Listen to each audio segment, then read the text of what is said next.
आप देख रहे हैं वर्ल्ड न्यूज। अमेरिकी सदर डोनाल्ड ट्रंप के ईरान को लगातार अलग थलग करने की अपील पर ईरान ने सख्त रद्दअमल का इजहार किया है। अक़वाम मुत्तहिदा जनरल असेंबली के साथ खिताब करते हुए ईरानी सदर हसन रूहानी ने कहा कि अमेरिका पूरी दुनिया में माशी दहशतगर्दी फैला रहा है।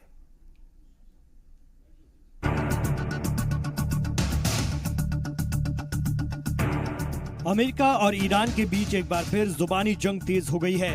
अमेरिकी सदर डोनाल्ड ट्रंप की तेहरान हुकूमत को अलग थलग करने की अपील का ईरान ने सख्त लहजे में जवाब दिया है। अक़वाम मुत्तहिदा की जनरल असेंबली से खिताब करते हुए ईरानी सदर हसन रूहानी ने कहा कि मौजूदा अमेरिकी इंतजामिया तमाम बैनुल-अक़वामी तंजीमों पर हमले कर रही है। ईरान पर माशी पाबंदी का जवाब देते हुए रूहानी ने कहा कि अमेरिका की ये माशी दहशतगर्दी कामयाब नहीं होगी। ईरानी सदर ने कहा कि अमेरिका उस हुकूमत से बात करना चाहता है जिसका वो तख्ता पलट करने की कोशिश कर रहा है। उन्होंने कहा कि धमकी और मुज़ाकरात साथ साथ नहीं चल सकते। अमेरिका की मौजूदा हुकूमत तमाम बैनुल-अक़वामी तंजीमों को नाकारा बनाने की कोशिश कर रही है। ये बहुत ताज्जुब खेज है कि अमेरिका उस हुकूमत से मुज़ाकरात करना चाहता है जिसे वो उखाड़ फेंकना चाहती है। मैं ये वाज़े कर देना चाहता हूँ कि अमेरिका ने शुरू से ही ईरान के तई दुश्मनी की पॉलिसी अपना रखी है, लेकिन ईरानी अवाम ने अमेरिका के तमाम मंसूबों को हमेशा नाकाम किया है। किसी भी मुल्क को डरा धमकाकर मुज़ाकरात की टेबल पर नहीं लाया जा सकता। ईरान पर माशी पाबंदी बैनुल-अक़वामी क़वानीन के खिलाफ है। इससे कबल अक़वाम मुत्तहिदा जनरल असेंबली से खिताब करते हुए अमेरिकी सदर ट्रंप ने ईरान पर जमकर निशाना साधा। उन्होंने कहा कि ईरान मशरिक़ वस्ता में दहशतगर्दी फैला रहा है। ट्रंप ने ईरानी लीडरों पर इल्जाम लगाया कि वो अवाम पर खर्च करने की बजाय लाखों डॉलर प्रॉक्सी वार पर खर्च कर रहे हैं। ईरान पर माशी पाबंदी का जिक्र करते हुए ट्रंप ने दुनिया के दीगर ममालिक से अपील की है कि वो ईरान को माशी तौर पर अलग थलग करें। Iran's leaders sow chaos, death, and destruction. They do not respect their neighbors or borders or the sovereign rights of nations. Instead, Iran's leaders plunder the nation's resources to enrich themselves and to spread mayhem across the Middle East and far beyond. उधर अक़वाम मुत्तहिदा general assembly से अलग एक Iran मुखालिफ conference से खिताब करते हुए अमेरिकी सलामती मुशीर जॉन बोल्टन ने कहा कि अगर ईरान ने अमेरिका या उसके इत्तेहादी को नुकसान पहुंचाने की कोशिश की तो तेहरान इसकी सजा भुगतने के लिए तैयार रहे। According to the mullahs in Tehran, we are the great Satan, lord of the underworld, master of the raging inferno. So I might imagine they would take me seriously that when I assure them today that if you cross us, our allies or our partners, if you harm our citizens, if you continue to lie, cheat, and deceive, yes, there will indeed be hell to pay. ऐसी अटकलें लगाई जा रही थी कि ईरानी सदर हसन रूहानी New York में अमेरिकी सदर ट्रंप से मिल सकते हैं, लेकिन ईरान ने इस तरह की किसी भी मुलाकात या फिर बातचीत को खारिज कर दिया है। वाज़ेह है कि 2015 के जौहरी मुआहदे से अलहदगी के बाद अमेरिका ने ईरान पर सख्त माशी पाबंदी आयद कर दी है और अपने इत्तेहादियों से कहा है कि वो इस पाबंदी पर अमल करे, लेकिन यूरोपीय और दीगर ममालिक ईरान के साथ तिजारती रिश्ता जारी रखने की बात कह रहे हैं। अब देखना है कि आने वाले दिनों में अमेरिका की ईरान मुखालिफ पॉलिसी कितनी कामयाब होती है। ब्यूरो रिपोर्ट, जी सलाम।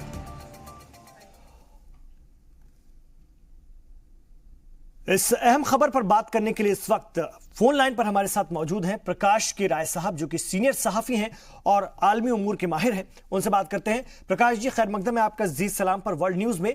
सबसे पहला सवाल मेरा यही है कि ट्रंप और ईरानी सदर रूहानी ने एक दूसरे पर निशाना साधा है। क्या यूएन जनरल असेंबली की मीटिंग अब सिर्फ जुबानी जंग के लिए रह गई है? देखिए, यूएन की जो जनरल असेंबली की मीटिंग है, बहुत लंबे अरसे से जो है जुबानी जंग का मसला सिर्फ वो एक मंच बन के रह गया है और यूनाइटेड नेशन के पास भी जो अख्तियार हैं और वहां पे जो एक समय बहुत सारे देश मिल के किसी चीज को पुश फॉरवर्ड करते थे, अब वो चीजें नहीं हो रही हैं। दुनिया पहले से कहीं ज्यादा बटी हुई है, सब अपने अपने नेशनल इंटरेस्ट या अपने अपने हिसाब किताब से चल रहे हैं। तो और जनरल असेंबली की मीटिंग्स आमतौर पे इस ऐसे ही बड़ी बड़ी बातें करने के लिए होती हैं। और आपने जो क्लिप दिखाया अभी, उसके शुरू में ही ट्रंप के भाषण पे वहां मौजूद लोगों ने हंसी भी खिल्ली भी उनकी उड़ाई। जी बिल्कुल, लेकिन प्रकाश जी, हसन रूहानी ने अमेरिका पर इकोनॉमिक टेररिज्म का इल्जाम लगाया है, इस बात से आप कितना इत्तेफाक रखते हैं?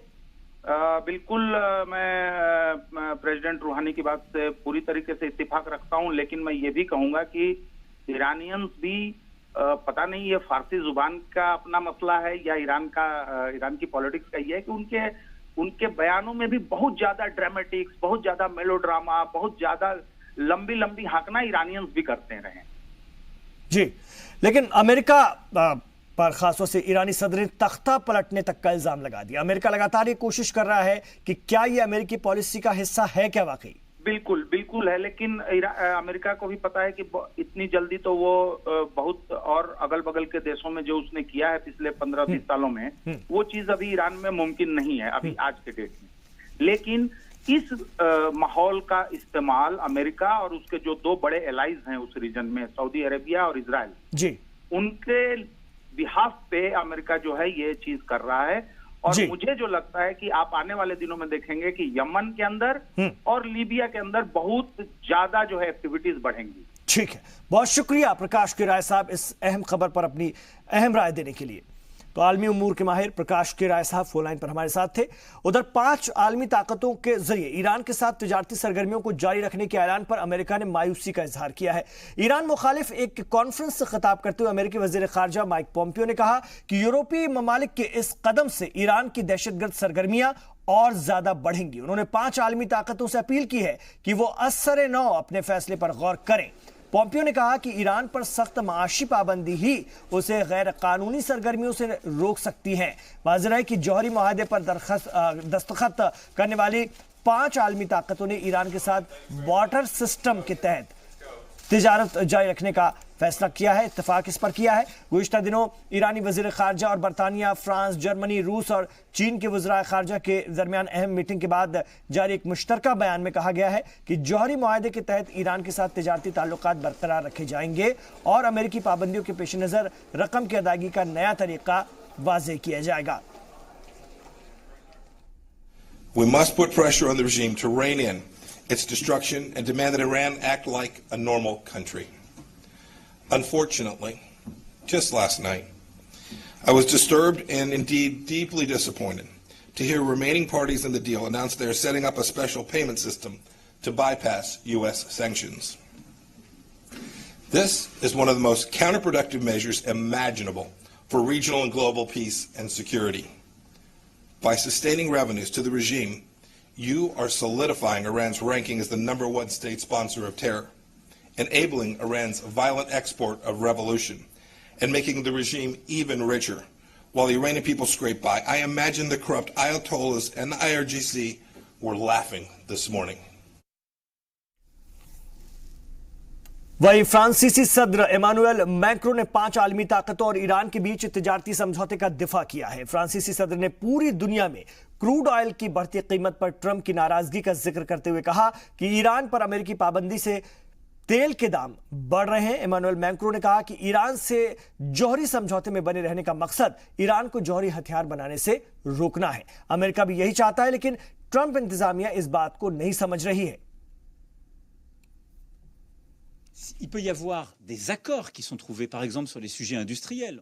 मैं ऑयल प्राइस पर अमेरिकी सदर ट्रंप के बयान पर सरप्राइज्ड हूँ। मैं समझता हूँ कि अगर वो गौर करेंगे तो उन्हें पता चलेगा कि अमेरिकी पाबंदी की वजह से दुनिया भर में तेल के दाम बढ़े हैं। अगर ईरान का तेल फरोख्त होता है तो वो ऑयल प्राइस और आलमी अमन दोनों के लिए बेहतर है। अगर डिमांड एंड सप्लाई में गैप बढ़ेगा तो इक्तसादी बहरान ही पैदा होगा। तुर्की के सदर तैयब अर्दोगान ने अक़वाम मुत्तहिदा जनरल असेंबली से अपने खिताब में अमेरिका और इजराइल पर जमकर निशाना लगाया। अर्दोगान ने कहा कि सलामती काउंसिल के सामने फलस्तीन और म्यांमार में लोगों का कत्लेआम हो रहा है, फिर भी आलमी ताकतें खामोश हैं। अमेरिका का नाम लिए बगैर उन्होंने कहा कि जो लोग फलस्तीनियों के जुल्म और सितम पर खामोश हैं, जिन्होंने फलस्तीन मुजाहिरीन की इमदाद बंद कर दी है, वो दरअसल जालिम की मदद कर रहे हैं। अपने खिताब में तैयब अर्दगान ने शाम के सूबे इदलिब में जंगबंदी का जिक्र किया। उन्होंने कहा कि तुर्की और रूस की कोशिश, तुर्की सदर ने उम्मीद जाहिर की है कि सोची समझौते के तहत शाम में अमन और इस्तेहकाम के रास्ते खुलेंगे। अक़वाम मुत्तहिदा सलामती कौंसिल की नज़रों के सामने ही बोस्निया, रवांडा, सोमालिया और अब म्यांमार और फिलिस्तीन में लोगों का कत्ले आम हो रहा है। वो लोग जो फिलिस्तीनियों के जुल्म पर चुप्पी साधे हुए हैं, जिन्होंने फिलिस्तीनियों की इमदाद बंद कर दी, दरअसल ऐसे लोग जालिम का साथ दे रहे हैं। अगर पूरी दुनिया भी फिलिस्तीन से नजरें फेर ले तब भी तुर्की फिलिस्तीन के साथ खड़ा रहेगा। हम अपने क़िबला अव्वल की तारीखी और तहजीबी विरासत को बचा के रहेंगे।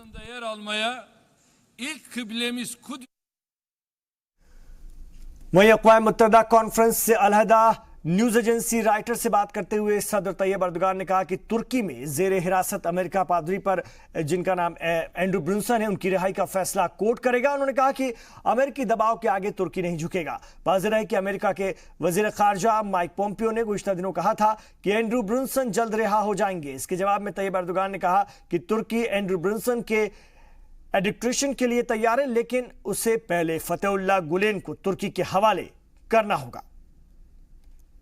bir ifadesi olarak 12 अक्टूबर को पादरी एंड्रोक्सी की सुनवाई होगी। अदालत क्या फैसला सुनाएगा मैं नहीं जानता। अमेरिका और तुर्की के बीच एक्स्ट्राडिशन ट्रीटी है। इसके बावजूद अमेरिका फतेहुल्लाह गुलेन को तुर्की के हवाले नहीं कर रहा है। तुर्की पर माशी पाबंदी को बढ़ा चढ़ाकर पेश किया जाए। हम जल्द माशी बहरान पर काबू पा लेंगे।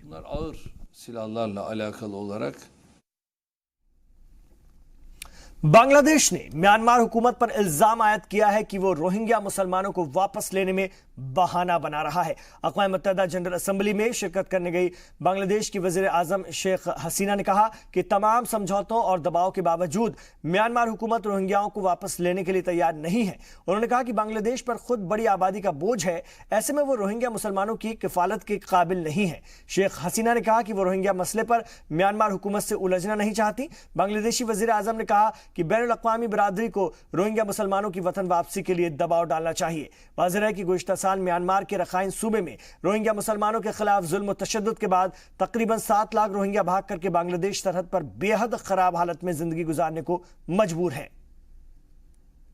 I have already 160 million people in my country. What is our land boundary? 147,000 square kilometer. 160 million people. I am feeding them.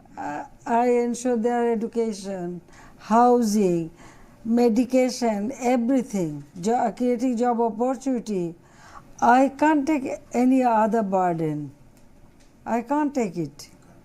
My country cannot bear. This week already.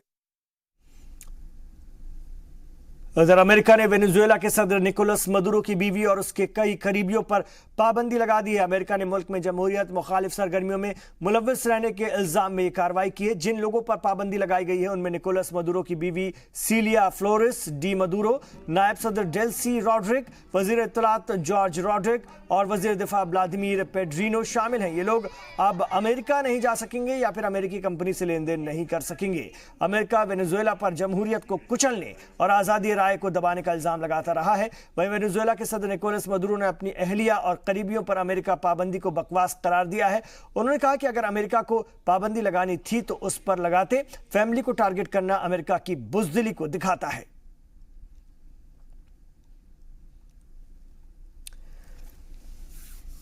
इधर यूरोपीय यूनियन ने से बरतानिया के इनखला पर माथापच्ची जारी है। बरतानिया की वजीर आजम थेरेसा ने कहा है कि खराब डील करने से अच्छा है कि डील को ही ना किया जाए, डील ना हो। उन्होंने कहा कि बरतानिया ने यूरोपीय यूनियन के सामने नया प्रपोजल रखा है, अगर बात बनती है तो ठीक, नहीं तो कोई दूसरा रास्ता अख्तियार किया जाएगा। थेरेसा ने ब्रेक्जिट पर दूसरे रेफरेंडम से भी इनकार किया। थेरेसा ने आपको बता दें कि मार्च 2019 तक बरतानिया को यूरोपीय यूनियन से इनखला करना है, लेकिन अब तक कई इश्यूज पर समझौते नहीं हो सके हैं। First of all, we're still in the negotiations. We've put our proposal on the table. The European Union has said they have concerns with that proposal. We have said, let's hear those concerns in detail. If they have counter-proposals, let's hear those counter-proposals. We're voting to bring a good deal back, and I think people will, members of the House of Commons, when they look at that deal and remember that we are delivering on the vote of the British people, that is what must be at the forefront of people's thinking. Can you see? No second referendum. The people voted. We will deliver on that vote. जिनसी इस्तेहसाल के इल्जामात का सामना कर रहे अमेरिकी supreme court जज ओहदे के उम्मीदवार ब्रेट केवनांग और उन पर इल्जाम लगाने वाली खातून क्रिस्टीन ब्लेजी फोर्ड कल सीनेट की जुडिशरी कमेटी के सामने पेश होंगे। रिपब्लिकन पार्टी ने ब्रेट की पैरवी के लिए खातून वकील को हायर किया है। वहीं ब्रेट केवनांग ने अपने को बेकसूर बताया है। एक अमेरिकी न्यूज चैनल के साथ बातचीत में ब्रेट ने कहा कि वो एक साफ शफाफ सुनवाई के इंतजार में है ताकि अपने वकार का तहफ्फुज कर सकें। केवनांग ने कहा कि वो हाई स्कूल पास करने तक वर्जिन थे और उसने हमेशा खवातीन का एहतराम किया है। वाज़ेह है कि खातून प्रोफेसर क्रिस्टीन ब्लेजी फोर्ड के इल्जामात के बाद जज ब्रेट केवनांग के खिलाफ जिनसी इस्तेहसाल का एक और मामला सामने आया है। सीनेट के डेमोक्रेट रुकन इन इल्जामात की जांच कर रहे हैं। वहीं अमेरिकी सदर ट्रंप ने ब्रेट केवनांग का दिफा किया है। I know this particular man, Judge Kavanaugh. He's outstanding. You don't find people like this. He's outstanding. He's a gem. He's an absolute gem. And he's been treated very unfairly by the Democrats who are playing a con game. They know what they're doing. It's a con. They go into a back room and they talk with each other and they laugh at what they're getting away with. It's a con game, and that's what they play. And that's about the only thing they do well. वहीं 14 साल पहले एक खातून को drug देकर जिनसी इस्तेहसाल करने के इल्जाम में अमेरिका के मशहूर कॉमेडियन बिल कॉस्बी को 3 से 10 साल तक की सजा सुनाई जा सकती है।